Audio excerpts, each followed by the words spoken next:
Hello students, हमने समुच्चय सिद्धांत में काफ़ी कुछ पढ़ लिया है और पिछली बार आपको एक फार्मूला बताया था मैंने, जिसमें अगर यूनियन का वैल्यू पता हो, दो समुच्चयों का संघ अगर पता हो, साथ में सर्वनिष्ठ हो और अलग अलग वैल्यूज़ एन ए और एन बी का पता हो, तो हम किसी भी वैल्यू को अननोन होने पर या अज्ञात होने पर ज्ञात कर सकते हैं। उसके संबंध में आपको एक सूत्र बताया गया था, n A union B equals to n A plus n B minus n A सर्वनिष्ठ बी। ठीक है, इसमें ये संघ है, ये सर्वनिष्ठ है। एन ए और एन बी अलग अलग दो प्रकार की बातें आपको कही गई होगी। इस प्रकार के क्वेश्चंस आपने पहले भी किए हैं। जैसे मान लिया जाए कि एक कक्षा में 50 विद्यार्थी है और उसमें से हर बच्चा कोई ना कोई गेम खेलता है, तो इसका मीनिंग ये हुआ कि कुल संख्या अगर आपको दे रखी है, अपने आप में वो संघ है। उसके बाद उसमें से फुटबॉल इतने बच्चे खेलते हैं तो फुटबॉल की संख्या को हम एन ए से डिनोट कर दें। क्रिकेट इतने खेलते हैं तो एन बी हो जाएगा। और यदि दोनों प्रकार के गेम खेलते हैं तो वो सर्वनिष्ठ कहलाता है। ठीक है, इस प्रकार से जब कभी कोई लैंग्वेज हो तो ऐसे प्रश्न परीक्षा के लिए बहुत उपयोगी हैं, अक्सर आते रहते हैं। बट बच्चों को ये जानकारी इसमें नहीं होती है, तो आपको पहले एनालिसिस कर लेना, उसका विश्लेषण कर लेना है कि हमें चार राशि में से क्या क्या दे रखा है। ठीक है, इसके संबंध में एक सूत्र और है, जब A union B union C, मतलब तीन प्रकार की बातें पूछी जाएगी। पर आपकी बुक में इस टाइप से कोई क्वेश्चन फिलहाल नहीं दिख रहा है, फिर भी आपको मैं सूत्र बता चुका, एक क्वेश्चन करवा भी दिया है मैंने एग्जाम्पल का। अब हम आज करते हैं एग्जाम्पल नंबर 24। आपकी बुक में देखें आप, उदाहरण नंबर 24 एनसीईआरटी की बुक है। इसको मैं पढ़ के आपको एनालिसिस करता हूँ, तो उसी से अपने आप में क्वेश्चन क्लियर हो जाएगा कि आपको क्या क्या ज्ञात और क्या ज्ञात करना है। ठीक है, जैसे इसमें लिखा है, एक विद्यालय में 20 अध्यापक है जो गणित या भौतिकी पढ़ाते हैं। मैंने आपको कहा ना कि कुल संख्या जो रहती है, अब वो गणित या भौतिकी पढ़ाते हैं, गणित भी पढ़ा सकते हैं, भौतिकी पढ़ा सकते हैं और दोनों वाले भी हो सकते हैं। मतलब ये हुआ अपने आप में पूरे कुल समूह की बात। और समूह जब कभी होता है तो वो अपने आप में यूनियन। अब फिजिक्स के लिए हम पी शो कर देते हैं और मैथ्स के लिए एम शो कर देते हैं। तो मान लिया जाए, हम यह लिख भी सकते हैं कि माना कि गणित पढ़ाने वाले अध्यापकों को एम एवं भौतिकी पढ़ाने वाले को पी से निरूपित किया गया है। तब हमें दिया गया है n P union M. M union P भी लिख सकते हैं, पी यूनियन एम भी लिख सकते हैं। उसका वैल्यू कितना हो गया पहली लाइन से 20। ठीक है, इसके बाद इसमें लिखा है कि इसमें से 20 गणित पढ़ाते हैं। अब केवल गणित वाली बात हो रही है, तो गणित को हम एम से शो कर चुके हैं, तो number of teachers in mathematics ये हो जाएंगे कितने, जिसमें लिखा था 12। इसी प्रकार से 4 भौतिकी और गणित दोनों पढ़ाते हैं। जब दोनों की बात होती है तो वो इंटरसेक्शन होता है, तो ये आपका इंटरसेक्शन का वैल्यू हो गया 4। ठीक है, ये आपके क्वेश्चन का एनालिसिस हो गया। अब लास्ट में आपसे क्या पूछा गया, कितने अध्यापक भौतिकी पढ़ाते हैं। ठीक है, अपने आप में बिल्कुल क्लियर हो गया क्वेश्चन कि कितने लोग भौतिकी पढ़ाते, मीन्स एन ऑफ पी बताना है। ये देखिए बिल्कुल एकदम इस पे पूरा आप इसको अप्लाई कर सकते हैं कि यूनियन दे रखा है, इंटरसेक्शन भी दे रखा है, एक वैल्यू इन दोनों में से मिल रही है, मतलब आपको दूसरी वैल्यू बताना है। फार्मूले को इस पैटर्न में भी लिख सकते हैं आप, एम और पी के रूप में भी लिखना चाहेंगे तो हो जाएगा। ये हो गया आपका P union M equals to n of P plus n of M minus n of P intersection M. ठीक है, सभी वैल्यूज़ जो जो आपको पता रहती है, जनरली आपको हर क्वेश्चन में 3 वैल्यूज़ दी हुई रहती है और चौथी आपको निकालना रहती है। ठीक है, जैसे अभी यूनियन का वैल्यू आपको दे दिया, ये हो गया 20। इसके बाद एन ऑफ पी का वैल्यू पता करना है, फिजिक्स में टीचर्स की संख्या बताना है, जबकि मैथ्स में टीचर्स की संख्या कितनी है 12 है, और जो दोनों पढ़ाते हैं वो है 4। इस प्रकार से आप इसको जब सॉल्व करेंगे तो एन ऑफ पी का वैल्यू 12 माइनस 4 8 होगा। ये 8 इधर शिफ्ट करेंगे तो ये हो जाएगा आपका 20 माइनस 12, 20 माइनस 8, यानी उत्तर हो जाएगा 12 टीचर्स। ठीक है, 12 माइनस 4 से 8 आया था, प्लस का आया था। ठीक है, वो इधर जा कर के माइनस कर दिया। तो इस प्रकार से 12 टीचर्स जो हैं आपके फिजिक्स पढ़ाने वाले हैं। इस प्रकार से क्वेश्चन का एनालिसिस करने के बाद ये क्वेश्चन बहुत इजी हो जाते हैं। इसके बाद में मैं उदाहरण नंबर 25 लेता हूँ, उदाहरण नंबर 25। इसमें हम देख रहे हैं कि 35 विद्यार्थियों की एक कक्षा में, देखिए फिर से बात हो रही है ओवरऑल पूरी कक्षा के विद्यार्थियों की, तो 35 विद्यार्थियों की एक कक्षा में 24 क्रिकेट खेलना पसंद करते हैं, यानी क्रिकेट की बात हो रही है, क्रिकेट पसंद करते हैं 24। उसके बाद में 16 फुटबॉल खेलना पसंद करते हैं, 16 बच्चे फुटबॉल पसंद करते हैं। एफ से हम फुटबॉल को ले लेते हैं। इसके बाद में इसके अतिरिक्त प्रत्येक विद्यार्थी कम से कम एक खेल अवश्य खेलना पसंद करता है। ये देखिए, ये लाइन का मतलब ये है कि जितनी संख्या दे रखी है वो आपका यूनियन बताएगी, यानी कि 35 विद्यार्थियों की कक्षा थी, तो जो क्रिकेट और फुटबॉल दोनों का जो यूनियन है वो आपका 35 हो गया।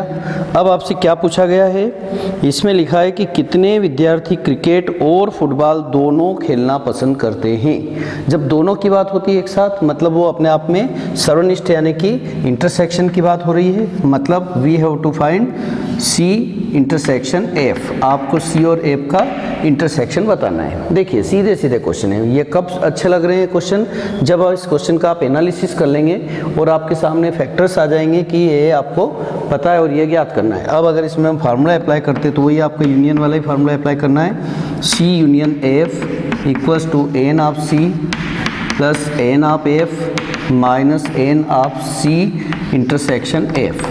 सभी वैल्यू पुट कर दीजिए। यूनियन का वैल्यू आपके पास पता है 35, इसके बाद n of C 24, n of F 16 minus intersection का वैल्यू हमें पता करना है।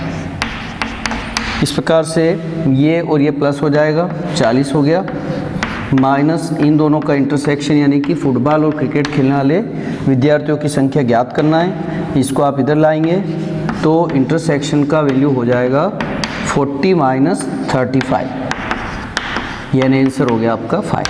ठीक है, इस प्रकार से बड़े अच्छे क्वेश्चन से तो आपको एनालिसिस करना निश्चित रूप से आया होगा। जो कुल संख्या रहती है उसको हम यूनियन लेते हैं, जो कॉमन यानी कि दोनों की बात रहती है वो उसको इंटरसेक्शन लेते हैं, और अलग अलग जो दो बातें होती है उसको हम एन ए और एन बी ले सकते हैं। ठीक है, इसी प्रकार से अगला क्वेश्चन, ये सभी एग्जाम्पल्स अच्छे दे रखे हैं इसलिए मैं आपको एग्जाम्पल भी बता रहा हूँ। जब आप एग्जाम्पल कर लेंगे तो अपने आप में जो एक्सरसाइज के क्वेश्चन है वो क्लियर हो जाएंगे। ठीक है, इसके बाद हम देखते हैं एग्जाम्पल 26। इसमें लिखा है, देखिए, किसी स्कूल में 400 विद्यार्थियों के सर्वेक्षण में 100 विद्यार्थी सेब का फल और सेब का रस और 150 विद्यार्थी संतरे का रस और 75 विद्यार्थी सेब और संतरे दोनों का रस पीने वाले पाए जाते हैं। मतलब क्वेश्चन को पहले पढ़ें, उसके बाद उसका सेकेंड टाइम में हम वापस उसको धीरे धीरे पढ़ करके एनालिसिस करें। तो इसमें लिखा गया कि 400 विद्यार्थियों का सर्वेक्षण किया गया। ठीक है, मतलब ओवरऑल 400 बच्चे हैं। ये जरूरी नहीं है अभी कि 400 में से कुछ भी वो पीते ही हैं सेब का रस या संतरे का रस, ऐसा कहीं लिखा होगा तो आगे देखते हैं हम। ज्ञात कीजिए कितने विद्यार्थी न तो सेब का रस पीते और न ही संतरे का। मतलब क्वेश्चन के अकॉर्डिंग ये बात सामने आई कि जरूरी नहीं कि 400 बच्चे में से कुछ न कुछ जरूर पीते हैं। जैसे अभी हमने देखा था क्रिकेट या फुटबॉल वाले क्वेश्चन में आपको लिखा था कि कम से कम कोई ना कोई गेम अवश्य खेलते हैं। तो ऐसे में जो ओवरऑल जो संख्या रहती है वो आप यूनियन ले सकते हैं, बट यहाँ पर जो 400 विद्यार्थियों के सर्वेक्षण में थी ये आपके लिए ओवरऑल संख्या है, बट इसमें यूनियन नहीं बोल सकते इसको हम।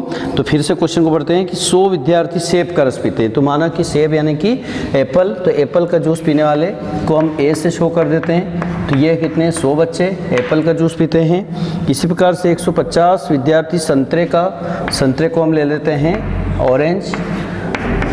ये है आपके पास 150।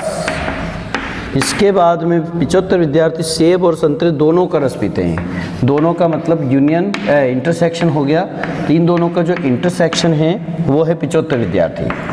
अब आपको इसकी मदद से पहले क्या निकालना है, इन दोनों का यूनियन निकाल लेना है, क्योंकि यूनियन आपको क्या बताएगा, यूनियन ये बताएगा कि कम से कम कोई भी विद्यार्थी, ऐसे कितने विद्यार्थी जो कम से कम एक प्रकार का जूस पीते हैं। कम से कम का मीनिंग ये होता है कि वो दोनों प्रकार के भी पी सकते हैं। तो यहाँ पर यूनियन की संख्या पता होने से जो आपकी कुल 400 की संख्या, उसमें से हम इस संख्या को अगर माइनस कर देंगे तो ऐसे विद्यार्थियों की संख्या प्राप्त हो जाएगी जो न तो सेब का रस पीते हैं न संतरे का रस पीते हैं। ठीक है, तो पहले हम इसको ज्ञात करते हैं, बाद में हम इसका नेगेटिव निकाल लेंगे तो वो आपको ओवरऑल संख्या प्राप्त हो जाएगी। इसी फार्मूले को यूज़ करते हैं हम।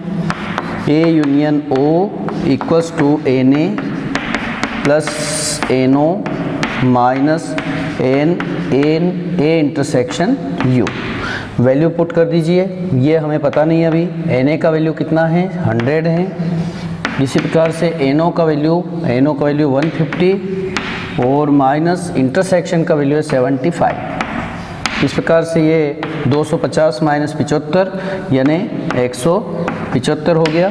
175 लोग या 175 विद्यार्थी ऐसे हैं जो कम से कम किसी भी एक प्रकार का जूस जरूर पीते हैं। अब कुल संख्या कितनी है तो यहाँ लिख देने हैं आपको कि परंतु कुल विद्यार्थी जिनका सर्वेक्षण किया गया था, कुल विद्यार्थी वहाँ जो थे, यानी एक प्रकार से इसको हम एन यू बोलते हैं। ये आपका यूनिवर्सल सेट में कितने सदस्य थे, कितने एलिमेंट्स थे, 400। ये कुल विद्यार्थी थे। इसमें से 175 ऐसे थे जो कुछ न कुछ जरूर पीते हैं। इसका मतलब न तो सेब और न ही संतरे का रस पीने वाले विद्यार्थियों की संख्या ये हो जाएगी 400 में से आप ऐसे बच्चों की संख्या कम कर दें जो कुछ न कुछ ज़रूर पीते हैं। तो इसमें से जैसे ही माइनस करेंगे ये वो विद्यार्थी की संख्या आ जाएगी जो आपको इस प्रकार से बताएगी कि न तो वो सेब का रस पीते हैं और न ही संतरे का रस पीते हैं। ठीक है, यही आपका क्वेश्चन था। एक इम्पॉर्टेंट क्वेश्चन और हम ले रहे हैं, उदाहरण नंबर 27, जो काफ़ी अच्छा इंटरेस्टिंग क्वेश्चन है। ये देखिए आप, इसमें लिखा है 200 व्यक्ति किसी चर्म रोग से पीड़ित थे। ठीक है, किसी भी चर्म रोग से पीड़ित है। इसमें 120 व्यक्ति रसायन C1 केमिकल C1 का प्रभाव है उन पे, और 50 व्यक्ति रसायन C2 और 30 व्यक्ति C1 और C2 दोनों ही प्रकार से प्रभावित थे। तो ऐसे व्यक्तियों की संख्या ज्ञात कीजिए जो प्रभावित हुए हों, और इसमें आपको 3 बातें पूछी गई है। फिर से हम क्वेश्चन का एनालिसिस करते हैं। यहाँ भी हम देख रहे हैं कि 200 व्यक्ति किसी चर्म रोग से पीड़ित थे। ठीक है, इनमें से 120 व्यक्ति C1 से, यानी नंबर ऑफ पर्सन्स जो कि प्रभावित है किससे, केमिकल C1 से, वो है 120। दूसरा प्रकार का जो केमिकल है C2, उससे जो प्रभावित है रसायन C2 से प्रभावित होने वाले 50। इसके बाद दोनों प्रकार यानी कि हम कॉमन की बात करते हैं हमेशा, तो C1 और C2 दोनों से जो प्रभावित है, इसलिए इंटरसेक्शन लिया हमने, वो है आपके 30 बच्चे, 30 व्यक्ति। अब यहाँ पर ऐसे व्यक्तियों की संख्या बताने जो प्रभावित हुए हों रसायन C1 से किंतु C2 से नहीं। देखिए बड़ा इंटरेस्टिंग क्वेश्चन है। यहाँ पर आपको ये बोला है फर्स्ट केस में कि C1 से प्रभावित हुए हों, ठीक है, परंतु C2 से नहीं। इसका मीनिंग क्या है अभी बात करते हैं। सेकेंड टाइम आपको पूछा है कि C2 से प्रभावित हुए हैं परंतु C1 से नहीं। और तीसरी बात आपसे पूछी है कि C1 तथा C2, C1 अथवा C2 से प्रभावित होने वाले व्यक्तियों की संख्या बताइए। यहाँ पर अपना प्रश्न ये है कि देखिए ये जो संख्या है केमिकल C1 से प्रभावित हुए हैं, इन पे हो सकता है केमिकल C2 का भी प्रभाव हो सकता है। यहाँ केवल शब्द नहीं लिखा है, यहाँ जरूर लिखा है C1 और C2 दोनों से प्रभावित हुए हैं। ये पता चला हमको 30 लोग ऐसे थे जो C1 पर भी प्रभाव है इनका और C2 पर भी है। मतलब ये जरूरी नहीं कि जो C1 की संख्या है उसमें केवल C1 की ही संख्या है, इसमें वो लोग भी गिने जा सकते हैं जिस पर C2 का प्रभाव भी हुआ है। तो अगर आपको केवल, ये देखिए आप कभी कभी यहाँ शब्द केवल लगा दिया जाए, ओनली C1, तो यहाँ पर C1 से प्रभावित होने वाली संख्या बतानी थी, तो C1 से प्रभावित होने वाली संख्या ये, परंतु इसमें लिखा है कि C2 से प्रभावित नहीं होना चाहिए। मतलब आपको जो कॉमन है जो C1 और C2 दोनों से, तो C2 वाले को माइनस कर देंगे।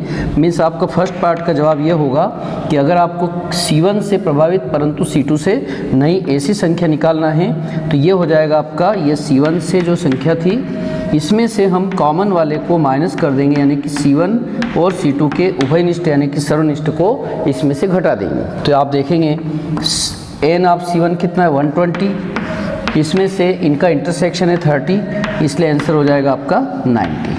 ठीक ठीक है। आपकी बुक में उदाहरण जो दे रखा है उसको अलग मेथड से किया है। ये अपने आप में लैंग्वेज से स्पष्ट है कि C1 से प्रभावित होने वाले बताइए, तो इतने थे, परंतु उसमें से उसको C2 के नहीं चाहिए, इसलिए हमने कॉमन को माइनस कर दिया।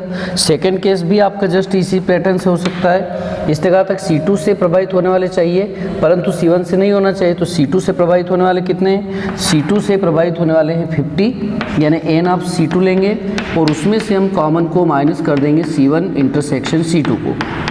तो n ऑफ C2 का वैल्यू हमारे पास 50 और उसमें से माइनस कर देंगे हम 30, यानी कि सेकंड जो आंसर आएगा वो 20 आएगा। ठीक है, यहाँ तक बात क्लियर हो गई।